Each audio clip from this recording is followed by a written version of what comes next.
Il y en a qui parlent de violation ou bien même de mesures antidémocratiques. Alors comment est-ce qu'on peut juger justement ces propos de l'honorable député Seydou Diouf par rapport à ce couplage des élections?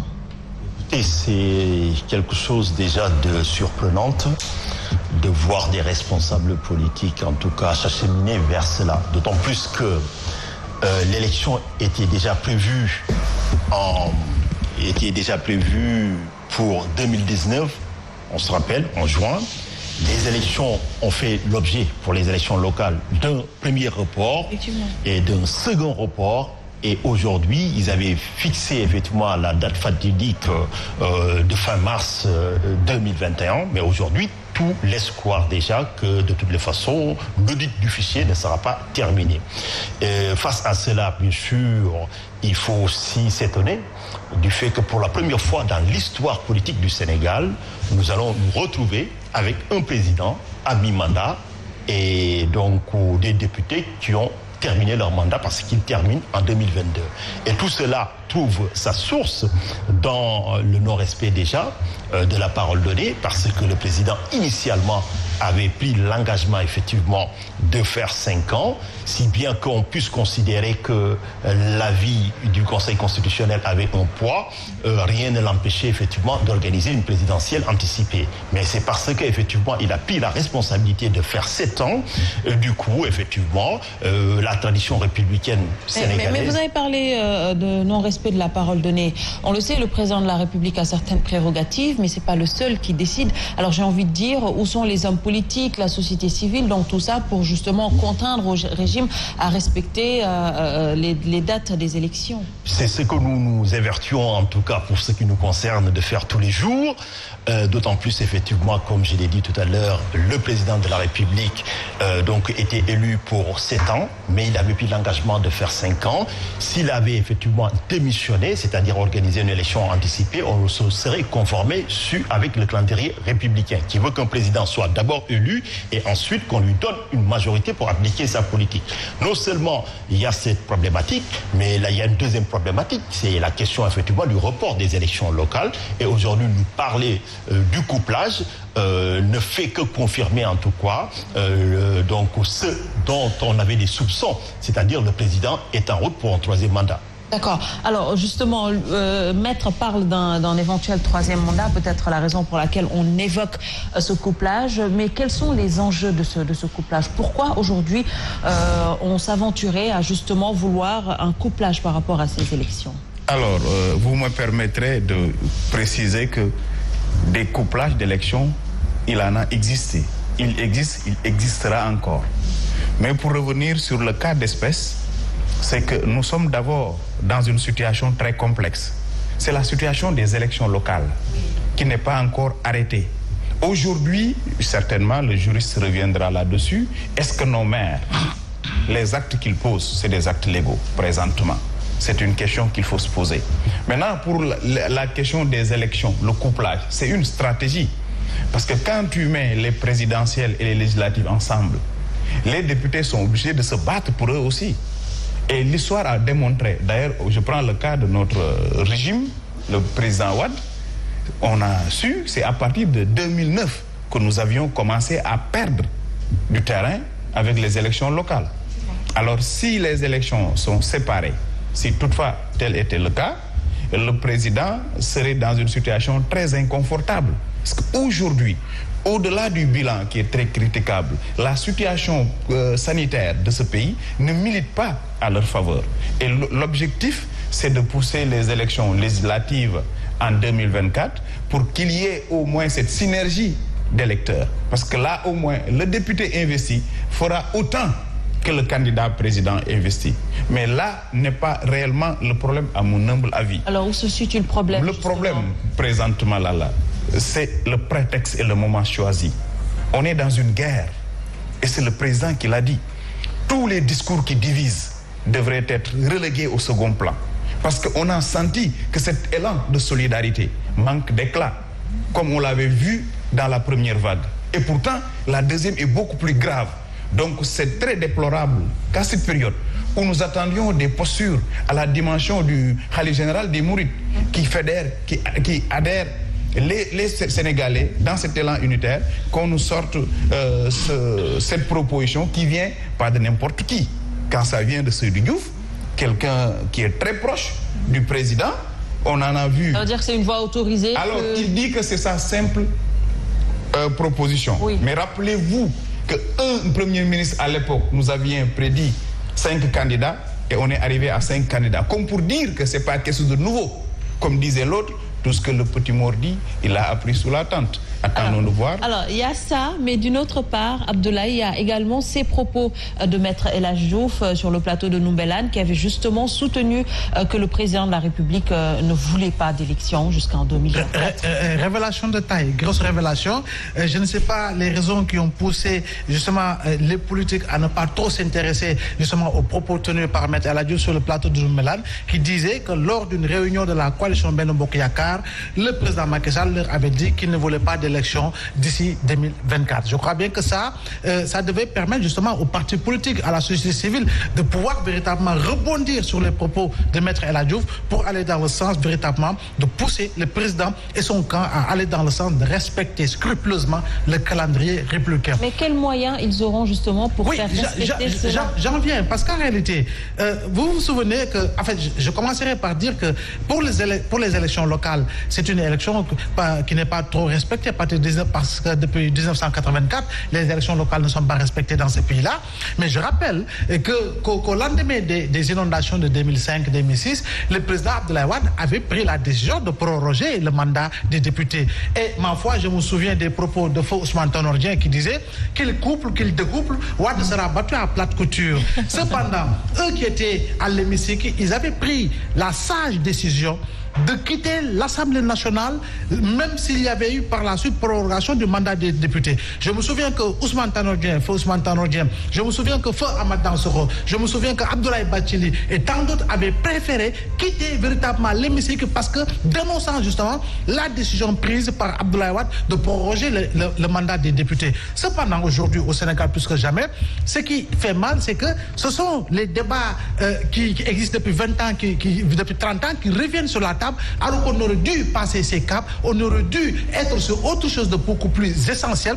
Mais ma foi, ces jours-ci, dans l'ironie populaire, on parle de l'homme de Thiès, mais ces jours-ci, Rufisque ne nous donne pas de bonnes nouvelles. Parce que le projet de suppression des villes émane justement de M. Omar Gueye, le ministre Omar Gueye, qui est du département de Rufisque. Le couplage des élections émane de l'honorable député Seydou Diouf, qui est de Rufisque. Ces jours-ci, véritablement, la ville de ma mère pose problème par rapport justement à ces propositions. Cependant, je crois bien qu'aujourd'hui, il est impératif et nécessaire que la société civile fasse jonction avec l'opposition de manière générale, les porteurs de voix et véritablement toute personne pouvant en tout cas amener de l'influence par rapport justement à la sensibilisation et à l'éveil des consciences pour dire justement au pouvoir qu'il est impératif aujourd'hui de pouvoir respecter le calendrier électoral. Je vous dis une chose, si par extraordinaire, le président Macky Sall annonçait le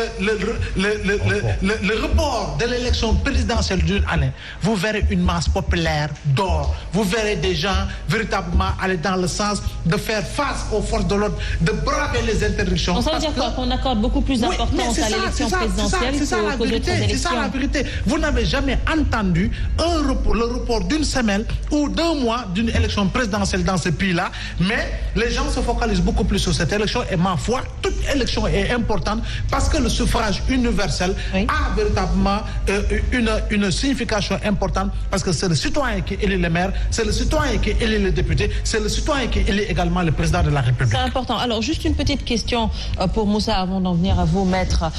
Maître a soutenu tout à l'heure que c'était peut-être par rapport à cette question du troisième mandat. Est-ce que vous partagez cet avis aujourd'hui? Mais tout à fait.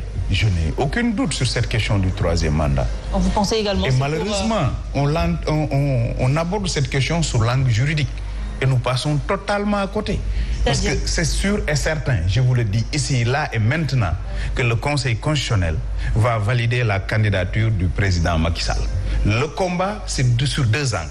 D'abord au plan moral, par rapport à ses propos, mais aussi au plan politique, par rapport aux forces qui feront face, de tout le temps et partout, ceux qui sont au pouvoir cherchent toujours à le sauvegarder. Il appartient à ceux qui veulent prendre le pouvoir de s'organiser et se donner les moyens de constituer le pouvoir. Ce qui ne semble pas être le cas. Je l'avais dit la dernière fois, dans cette opposition qui est actuellement divisée en 1000 morceaux où chacun gère ses camps, 5 clans, son programme, il sera encore difficile si nous ne faisons pas jonction, corps commun pour combattre cela, de perdre encore une fois de plus. C'est là la grande question. Où est l'opposition? Que fait l'opposition? On a même entendu Maître El Hadji Diouf qui avait même soutenu que le président Macky Sall avait piégé l'opposition justement pour faire passer tout ça. Donc on se pose encore cette question également. Bonne question, mais soyez-en rassurés. Certes, une opposition est morte, mais une opposition est en train de renaître. Il y aura une nouvelle génération d'acteurs qui seront là, qui seront déterminés effectivement à rappeler à Macky Sall en 2024, si d'aventure il prenait un autre chemin que celui qu'attend le peuple, ses obligations. Il a dit. Mais avant 2024, ces élections, il faut d'abord qu'on en parle. Effectivement, c'est ce que je dis. Le combat a déjà commencé. Pour la bonne et simple raison, par exemple, ma formation politique, l'Union sociale libérale, avec d'autres partis de l'opposition, même si le débat sur le parrainage est derrière nous, nous avons attaqué devant la Cour communautaire, la Cour de justice de la CEDEAO. Et je vous redonne l'information, le 9 février prochain, à 10h, nous serons fixés sur le fait, effectivement, est-ce que l'élection présidentielle de 2019 a été une élection conforme aux principes démocratiques, est-ce qu'elle est inclusive ou pas? Et le moment venu, nous tirerons toutes les conséquences de droit. Ça, c'est le premier point. Donc, nous continuons à mener le combat. Nous l'avons mené avec la loi sur l'état d'urgence. Tout le débat que nous avons mené, vous l'avez vu. Malheureusement, c'est très triste de le faire, de le dire. Quand même, on a vu les premières victimes, effectivement, de cette loi. Parce que, effectivement, le couvre-feu, tout le débat qu'on a vu, certains négligeaient, ils pensaient qu'on était dans le juridisme, mais il s'agissait effectivement d'une liberté précieuse. Aujourd'hui, on se rend compte combien c'est précieux d'avoir la liberté d'aller et de venir, ou sinon que les restrictions soient adaptées, nécessaires et proportionnées par rapport à un but légitime. Pour répondre directement à votre question concernant la question du troisième mandat, tout laisse croire. Parce que tout simplement, c'est là d'ailleurs la philosophie et le sens. Pourquoi on a voulu limiter donc à 2 mandats? Parce que tout simplement d'abord, c'est pour éviter que le président en exercice, par exemple Macky Sall aujourd'hui, qu'il n'en profite pour premièrement affaiblir les institutions, ce qu'il est en train de faire en mettant quand même hors circuit l'Assemblée nationale concernant la gestion donc de la pandémie, qui est une question éminente et vitale pour la nation, qu'il en profite pour écarter des adversaires politiques, c'est ce qu'il fait depuis 2012, mais aujourd'hui aussi, c'est pour éviter que ce président aujourd'hui essaye de tripatouiller les règles du jeu pour avoir. C'est pour ça qu'on a voulu, en 1951, oui, aux États-Unis, lorsque George Washington, effectivement, donc bien avant même 1951, George Washington avait montré effectivement qu'il ne ferait pas de 2 mandats. Et il a respecté. Nelson Mandela, malgré toutes les pressions qu'il a eues de l'opinion et autres, il a tenu parole. Aujourd'hui, Macky Sall, si même il pose ou il laisse entrevoir une possibilité, je dirais qu'il aura trahi le sens de l'engagement de 2012, mais ce serait même un assassinat de l'esprit de Mamadou Diop. Je suis bien placé pour en dire, ce serait un deuxième assassinat de M. Mamadou Diop, parce que Mamadou Diop est mort parce qu'il a cru à la justesse du combat, pas de 3e mandat. Et aujourd'hui, il l'a dit sur le terrain de l'éthique, mais même sur le terrain purement juridique, il n'y a même pas de débat. Toutes les personnes qui sont sorties, je mets au défi quiconque pour nous dire que le débat se pose, le débat ne se pose pas. Déjà, vu qu'on a vécu... Il y a eu les propos de l'ancien ministre qui avait soutenu quand même qu'on parlait pas de mandat mais de candidature. Non, que ça a changé les choses ça n'engage que... Mais je vous dis sur le plan de la pure technique juridique, que dit la Constitution? Il nous dit que nul ne peut faire plus de 2 mandats successifs. Ça, c'est très important. Oui. Ça veut dire déjà la prohibition du 3e mandat existait parce que Macky Sall est arrivé en surfant sur cette vague populaire. Donc, ce qui veut dire que qu'est-ce qui a été révisé? C'est la durée du mandat. On l'a ramené de 7 à 5 ans. Mais ce qui existait n'a pas bougé. Vu que ce qui existait, l'existant n'a pas bougé, il n'y a même pas lieu d'engager un quelconque débat sur la non-rétroactivité ou pas. Mais comme il l'a dit, le Conseil constitutionnel est le gardien de la Constitution, mais qui est le gardien des gardiens? C'est le peuple. Le moment venu, le peuple. Alors, Abdoulaye, est-ce qu'on peut dire que ces actes posés permettent de dire qu'on va vers une troisième candidature, on va le dire comme ça? En fait, une troisième candidature. Je ne souhaite pas que le président Macky Sall puisse imiter son ami de la Côte d'Ivoire, parlant justement du premier mandat de la Troisième République ou du deuxième mandat de la Quatrième République, peu importe. Ce qu'il faut dire au Sénégal, c'est qu'en réalité, nous sommes dans un espace communautaire. L'espace communautaire, il y a certes des exceptions telles que la Côte d'Ivoire et la Guinée, mais quand même, il y a des exemples, comme le Niger avec le président Issoufou, qui a tenu à respecter le contenu et le contenant de la constitution nigérienne qui dit que nul ne peut exercer plus de 2 mandats consécutifs en aucun cas. Il n'y a pas de problème de sémantique qui se pose véritablement. On a écrit du français, nous lisons français, nous comprenons français. Sinon, il faut que quand même que l'on retourne sur les bancs de l'école et muni de notre syllabaire pour qu'on nous apprenne Toto et Pâté. Je crois bien que ça doit être très clair. Aujourd'hui, plus que jamais, au Sénégal, depuis 2012, par rapport au combat mené par le mouvement des forces vives de la nation du 23 juin, on avait carrément juré qu'en réalité, la problématique du 3e mandat était totalement terminée et le président Macky Sall avait pris des gages, de même que l'ensemble des leaders, justement, au sein du mouvement du 23 juin. Aujourd'hui, il y a certains qui parlent de non-limitation même des mandats présidentiels, et donnant l'exemple de l'Allemagne, mais l'Allemagne, c'est une exception, justement, en Europe. Quand on regarde aujourd'hui, beaucoup de pays ont fini d'adopter justement la limitation des mandats. Aujourd'hui, la société civile ouest-africaine doit porter le combat. La société civile malienne, sénégalaise, nigérienne, etc., béninoise, togolaise, doit véritablement aller vers une fédération communautaire pour pousser justement la CEDEAO, des chefs d'État, à entendre le cri de détresse de la CEDEAO des peuples. La CEDEAO des peuples veut que dans l'ensemble des pays de l'espace de la CEDEAO, que la limitation des mandats soit véritablement une réalité. Pourquoi? Comme on le dit, on ne peut pas modifier justement le processus électoral, le jeu électoral 6 mois avant les joutes. Pourquoi aujourd'hui on ne devrait pas aller dans le sens d'inclure dans le protocole de la CEDEAO un protocole additionnel fixant la limitation des mandats, mais frappé de la clause d'éternité. Je dis bien frappé de la clause d'éternité. Et cela nous permettra véritablement de régler une bonne fois pour toutes dans l'ensemble des pays de la CEDEAO la problématique justement des 3 mandats. En tout cas, monsieur, oui, allez-y. Voilà, si vous le permettez, parce que c'est un aspect très intéressant, c'est-à-dire, il faut, je pense, effectivement, comme il l'a dit Abdoulaye, une approche communautaire pour sacraliser cette intangibilité, pour que ce ne soit pas à la merci des constituants nationaux, on va dire, d'une certaine manière. Mais je rappelle que déjà, l'Union africaine avait un projet depuis 2007, 2007-2009, et la CEDEAO s'est penchée sur la question, mais le syndicat des chefs d'État s'y est opposé d'une certaine manière. Pourquoi? Parce que tout simplement, vous l'avez vu, ce qui s'est passé, et la suite des événements nous a montré effectivement qu'ils n'avaient pas intérêt par ce qu'ils sont. Et c'est pour ça que nous devons tirer les leçons, les constatations de ce qui s'est passé dans les pays voisins et ne pas se berner d'illusions. Et il faut qu'on soit lucide et qu'on soit prêt à résister d'une certaine manière parce que c'était le sens de notre combat. C'est très important. On ne peut pas comme ça, chaque fois nous amener des années en arrière dans une littérature juridique. Vous savez, il y a un grand penseur, un théoricien du droit, Prosper Veil. Il disait que le droit, comme la guerre, n'est très souvent que la continuation de la politique par d'autres moyens. C'est-à-dire, qui connaît le droit peut l'interpréter en sa faveur.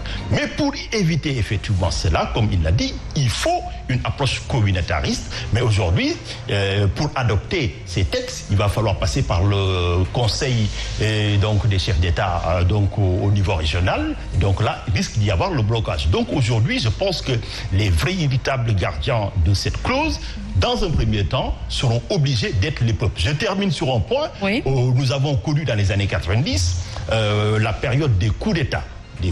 Aujourd'hui, les coups d'État sont aujourd'hui là.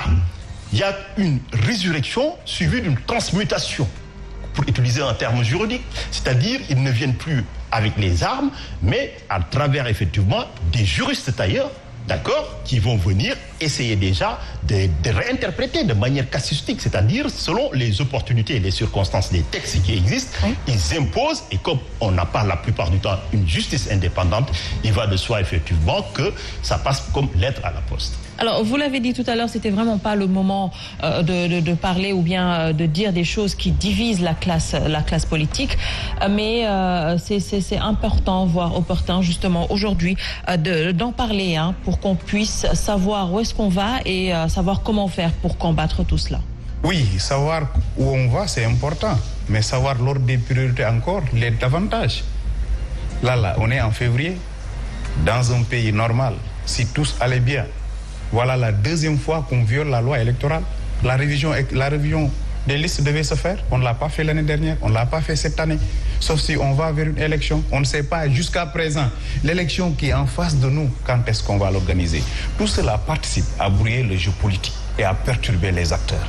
Pour moi, le plus important, il faudrait que les camps qui font face s'organisent. On est dans un dérèglement total du jeu politique. Ils ne sont pas assez organisés actuellement, pas du tout, vous voulez dire? Pas du tout. Aussi bien dans la société civile, au niveau de l'opposition, le pouvoir est en train de dérouler et avance. Il vous sert à chaque période des pare-feux.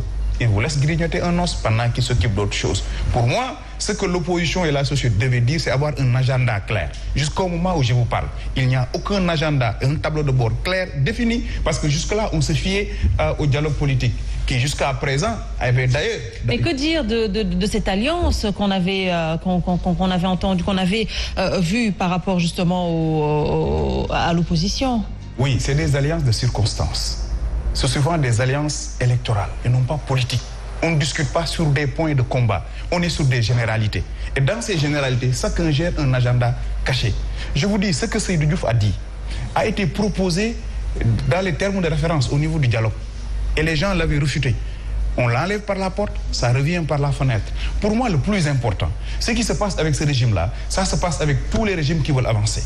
Les seuls garde-fous, c'est une société civile forte, c'est une opposition conséquente, mais malheureusement, on n'est pas à ce niveau. Vous avez entendu, on se tire entre nous, on ne s'organise pas. Chaque jour, c'est une nouvelle organisation, une nouvelle alliance. Et ensuite, il y en a ceux qui devraient se reposer et faire de la place à un nouveau sang pour permettre de porter le combat. Il y en a ceux qui sont fatigués et qui ne libèrent pas des places, comme il y en a aussi ceux qui sont pressés et qui ne sont pas préparés. C'est autant d'imbricots qui posent le problème d'une cohérence et d'une force d'opposition capable d'imposer un rapport de force conséquent à ce régime-là. Sinon, comme tout régime, on a toujours envie de continuer, d'avancer. Et tant qu'on avance et qu'il n'y a pas de riposte derrière, les gens vont dérouler. Donc c'est ce que vous attendez aujourd'hui de l'opposition ou bien même de certaines organisations de la société civile? Effectivement, il faut repenser les priorités.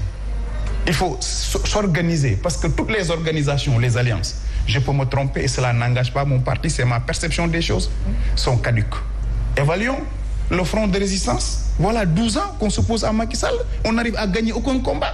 Dans un front où des gens se tirent, se méfient, c'est des gens qui parlent dans des couloirs. Ce que je dis, c'est une vérité. C'est pas facile à dire. Souvent, on regarde le mal de l'autre côté, mais on doit faire notre propre rétrospective, essayer de nous réorganiser si nous voulons être apporter plutôt un rapport fort conséquent à ce régime-là, qui n'hésiterait pas à poser d'autres jalons pour se conforter. Oui, effectivement, parce que si vous regardez le cheminement de l'opposition sous le magistère du président Abdoulaye Wade, c'est au maximum entre le CPC et le Front Siggil Sénégal. C'est le Front Siggil Sénégal qui a donné naissance à la coalition Benno Siggil Sénégal. C'est la coalition Benno Siggil Sénégal avec la jonction d'autres coalitions qui a donné naissance à la coalition Benno Bokk Yakaar. Donc, ils avaient véritablement une démarche claire, une démarche précise, limpide, malgré leurs différences. Si l'on sait qu'en son temps, le Parti socialiste et l'Alliance des forces de progrès se regardaient avec un angle de 90 degrés. Quand on regarde les forces de gauche et par rapport justement à l'émiettement qu'ils ont connu et par rapport justement à la distanciation qui a existé par la suite, mais malgré tout, toutes ces forces avaient réussi à se retrouver autour d'une coalition. Et c'est cette coalition qui a justement conduit justement à la prise de conscience au point d'organiser les consultations citoyennes. On sait que ce sont les consultations citoyennes qui ont donné naissance à la tenue des assises nationales avec la charte de gouvernance démocratique comme viatique. Pour l'opposition sous Macky Sall, faites justement le décompte des plateformes portées sur les fonds baptismaux. On parle du fonds de résistance, du fonds patriotique, on parle de... Il y en a eu énormément. Il y en a eu énormément, mais aucun de ces fronts n'a pu peser véritablement sur la balance, justement, des confrontations politiquement civilisées. Quoi qu'on puisse dire aujourd'hui, moi j'ai l'habitude de dire, Moussa, que nous n'avons pas une opposition au Sénégal, mais nous avons des oppositions. Il est impératif qu'aujourd'hui, que des jeunes comme vous, que des jeunes comme Maître Tine, que des jeunes qui appartiennent à d'autres véritables organisations politiques puissent aller dans le sens de fédérer. Parce que la leçon que l'on doit tirer justement de ce saut qui a conduit à la naissance du Mboroxo entre Macky Sall et Idrissa Seck, c'est qu'en réalité, Macky Sall vous a montré que pour véritablement accéder ou essayer d'accéder à la magistrature suprême, pour pouvoir peser dans le jeu de la politique, il faut véritablement vous battre. La bataille, c'est sur le terrain. Cela ne se fait pas à partir de communiqués qui tombent véritablement par trimestre ou par mais en cette période, Abdoulaye, on est un peu obligé de parler de communiquer. C'est vrai qu'il y a la pandémie à coronavirus qui nous pousse aujourd'hui véritablement à aller dans le sens de vivre un confinement politique, un confinement, etc., etc.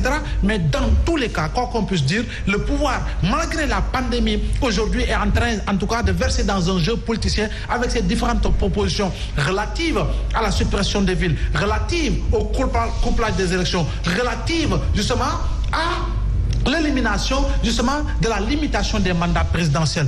Et pourtant, le pouvoir devait se concentrer essentiellement sur la lutte contre la pandémie à coronavirus. Aujourd'hui, le Sénégal vit 3 fléaux. Nous avons le Covid-19 qui est là. Nous avons la grippe aviaire et nous avons la fièvre jaune qui est réapparue au Sénégal, qui a fait aujourd'hui 2 morts au niveau de la région de Kédougou. Je crois bien qu'aujourd'hui, pour nous concentrer autour de l'essentiel, il nous faut avoir une démarche non politicienne, avoir une démarche inclusive et participative, mais que chacun puisse continuer de réfléchir sur son plan, sur sa feuille de route, et aller dans le sens de se rencontrer. Même si vous êtes 2, si vous êtes 3, vous parlez, conscientiser les masses. Parce qu'aujourd'hui, quand on peut dire, même si vous n'êtes pas présent sur le terrain, tout le monde est présent sur le terrain de la toile, autrement dit à travers les différents réseaux sociaux. Et je crois bien que c'est un bon salon, une bonne fenêtre pour pouvoir mieux communiquer et bien communiquer. Mais avec tout ce qui a été dit, qu'est-ce que ça veut dire concrètement? Que l'opposition s'affaiblit de plus en plus? C'est ce que ça veut dire. Comme il l'a dit, on peut dire une certaine opposition. Oui, toujours une certaine opposition. Une certaine opposition s'affaiblit ou même a tendance à disparaître. Ça veut dire quoi? Qu'aujourd'hui, nous vivons une transition. L'ancien est en train de disparaître. Et l'horizon n'est pas clair parce qu'il y a le nouveau. Mais je suis convaincu effectivement qu'il y aura des forces nouvelles qui vont apparaître dans les semaines, dans les mois à venir, et vous aurez l'occasion peut-être d'en apprécier en tout cas la pertinence. Mais pour répondre à votre question, et il l'a dit tout à l'heure, mon co-débatteur, et Abdoulaye l'a appuyé à juste titre, le problème de l'opposition, c'est qu'ils n'ont pas un agenda commun, d'une certaine manière. C'est une vraie véritable armée mexicaine, si on peut s'en expliquer ici. La question qui se pose maintenant, c'est de savoir quelle est la motivation de cette opposition. Parce que si on est convaincu, en tout cas, on est cohérent avec notre discours, qu'on est là pour défendre les intérêts du pays et qu'on se bat pour le Sénégal, s'unir ne doit pas être difficile, parce que nous devons très vite pouvoir se mettre autour de l'essentiel, comme le calendrier républicain aujourd'hui. Mais il y a toujours ces questions crypto-personnelles.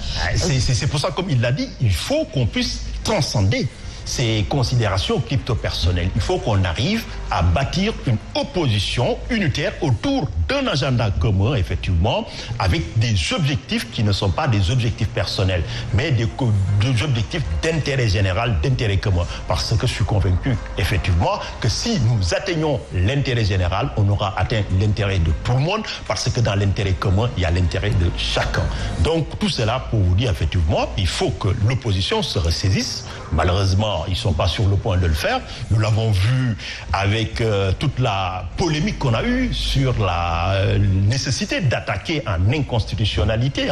Une certaine opposition s'est carrément désolidarisée d'une autre. Quoi qu'il en soit, sans juger des considérations de personnes, je pense effectivement, et ça aujourd'hui, il faut le reconnaître, cette coalition a pu voir le jour en 2012 ou avant même, parce que tout simplement, il y avait une certaine légitimité historique qui faisait qu'il y avait un leader qui, de par son parcours, ou des leaders de par leur parcours, effectivement, pouvaient parler d'autorité. à une certaine France de l'opposition. Aujourd'hui, quand même, il y a des oppositions qui sont en gestation, et je pense qu'il y aura une sélection naturelle par la force des choses. Vous allez voir que finalement, l'ordre naturel finira toujours par reprendre le dessus, parce que je suis convaincu qu'aujourd'hui, pour terminer sur ce point, moi je suis convaincu qu'aujourd'hui, on a tous ces problèmes de report et tout ça, parce que tout simplement, le but c'est de ne pas quitter le pouvoir en 2024. Et on est en train de le préparer. Et tous les actes, parce que nous aussi on est des juristes, on sait ausculter, d'accord? On sait ausculter. Aujourd'hui, on vous dit que l'élection va être organisée au plus tard le 28 mars, mais en même temps, les experts, ils ont 120 jours pour auditer le fichier électoral. Ensuite, il faut réviser les listes, ouvrir les délais contentieux. On sait bien que même jusqu'en juillet, on ne pourra pas tenir ces élections. Donc on est obligé de se rendre à l'évidence. Il a posé la question de savoir, la question de la légitimité aujourd'hui. Il ne faut pas qu'on sous-estime effectivement la légitimité des maires, la gouvernance locale d'une certaine manière. Parce que la gouvernance locale est la gouvernance qui impacte quotidiennement votre vécu. C'est-à-dire c'est dans la commune où vous êtes. Donc il est normal que ces personnes soient dotées d'une légitimité d'une certaine manière. La même légitimité que le président. Aujourd'hui, au nom de quoi le président doit en décider avec sa majorité? Est-ce qu'il les maintient ou on les maintient pas? Non, il faut se battre pour que le calendrier soit respecté. Donc là, on ne parle pas de légitimité par rapport aux maires, ça que vous voulez dire? Ils auront la légalité, ils pourront l'avoir, mais la légitimité, ils ne l'auront pas. Parce que personne ne les aura donc donné cette onction d'une certaine manière. Finalement, on va se retrouver avec un vernis républicain, démocratique, où il y aura des élus qui vont décider au nom et pour le compte de citoyens dont ils n'ont plus l'onction. Alors, d'une autre part, quelle sera l'autre étape peut-être pour Bokk Gis Gis pour justement faire respecter le calendrier républicain? Est-ce que vous allez vous rapprocher de la société civile? Je parlais de l'ONG 3D, de GRADEC, entre autres. Quel sera votre plan aujourd'hui de combat? Alors, le plan pour tous les partis, c'est aller ensemble ou périr. Aujourd'hui, chaque parti doit faire sa mue. Je donne juste un exemple. Nous crions tous pour parler de limitation des mandats. Oui. Pensez-vous pas qu'on doit déjà l'intégrer dans nos propres partis? Parce que si on ne l'apprend pas, on fait des entraînements, c'est pour être performant le jour du match. Tous ceux qui crient, respectons, est-ce qu'ils respectent dans les partis? Il faudrait qu'on arrête par moment d'être démagogue. Même ceux qui viennent de se créer en tant que parti, c'est des leaders hypertrophies, tout seuls, qui dirigent, qui décident. C'est la démocratie, c'est un processus, c'est un état d'esprit. C'est autant de questions. Nous devons refonder le parti, repenser le parti. Déjà la démocratie au sein des partis politiques? Oui, c'est des réels et donner aussi un autre sens au parti. Que la position ou les privilèges ne dépendent pas de l'amplitude de l'applaudimètre, mais par rapport aux pertinences des propos et de l'utilité. Que les partis reforment leurs militants, mais qu'il y ait une démocratie interne. Parce qu'en réalité, tous ces partis que vous voyez, tous ces mouvements-là, c'est que les partis souffrent de démocratie interne. Pour dire, Bokk Gis Gis, comme tous les autres partis de l'opposition, devraient s'asseoir et mettre sur pied un agenda qui dépasse les clans et les camps. Ce qui est très difficile, parce que tout le problème de la classe politique sénégalaise, c'est surtout un problème d'ego, de personnes. Moi, je suis de ceux qui pensent qu'il faut les grands blocs. Moi, je suis libéral. Les libéraux doivent se regrouper. Ceux qui pensent de la même chose doivent aller ensemble. Mais il faut être très courageux. Parce que souvent, quelqu'un te dit oui, quand tu acceptes d'aller dans les ensembles, il faut assumer les conséquences que la subissent. Mais malheureusement, les gens le font avec pincette ou ne sont pas assez courageux pour y aller. Et je pense que ma génération, et certainement une génération devancière, devrait jouer ce rôle-là, marquer de rupture, inviter nos aînés qui avaient une manière de voir la chose politique à changer de paradigme. Madame Ande Naoulé doit être maintenant effectif dans les partis.